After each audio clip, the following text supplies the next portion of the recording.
జగ్గంపేట మండలం ఇరిపాకలో జ్యోతుల నెహ్రూ కుటుంబం ఎంతో ప్రతిష్టాత్మకంగా చేపట్టిన కోటి పార్థివలింగ మహారుద్రాభిషేకం కార్యక్రమం అమరావతికి చెందిన శ్రీ శైవ క్షేత్ర వ్యవస్థాపక పీఠాధిపతులు భారత ధర్మ దేవత ఋషిరత్న బిరుదాంకితులు పరమ పూజ శ్రీ శ్రీ శివస్వామి చేతుల మీదుగా ప్రారంభించారు. ముందుగా జ్యోతుల నెహ్రూ మణి, జ్యోతుల నవీన్, లక్ష్మీదేవి, తోట సర్వారాయుడు, సునీత దంపతులతో కలిసి 24 జంటలు విఘ్నేశ్వర పూజ, పుణ్యవాహ వచనం, పరిషత్, రక్షాబంధం, పంచంగవ్య ప్రాసవన మరియు దీక్షాధారణ, గోపూజ, వేద పారాయణం, యాగశాల ప్రవేశం, మహాన్యాస పారాయణ, జ్యోతిర్లింగాల ఏకాదశ రుద్రాభిషేకం నిర్వహించారు. సాయంత్రం కుంకుమార్చన, లక్ష్మీ గణపతి హోమం నిర్వహించి సాయంత్రం సౌరాష్ట్ర సోమనాథేశ్వర స్వామి వారి కళ్యాణం నిర్వహించారు.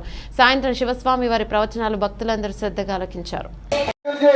ఆలయ ప్రాంగణ పరిసరాల్లో ఉన్న మోటార్ సైకిల్ అన్ని కూడా తీసి కొంచెం దూరంగా పెట్టవలసిందిగా కోరుతున్నామండి. మరి కొద్దిసేపు స్పష్టంగా చెప్పబడింది. మీరు డబ్బులుంటే చేసే ప్రక్రియలు కాదండి, డబ్బులుంటే చేసే ప్రక్రియలు కాదు ఇవి. యోగం, ఆ సంకల్పం యొక్క దృఢ చిత్తం. మరి ఈ ఋతుకులు మా బ్రాహ్మణోత్తములు వారందరి యొక్క సంకల్పం చెప్పారు.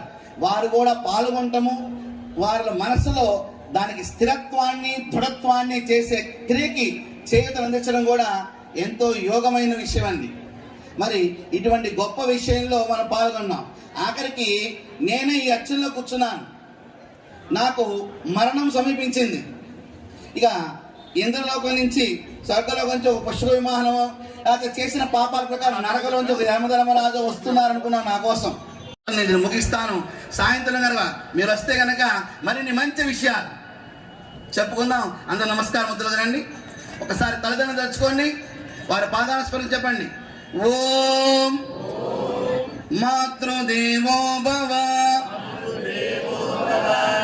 మామూలుగా ఇందాక బ్రహ్మగారు ఎందుకు ఉచ్చరించమన్నారు చెప్పనా?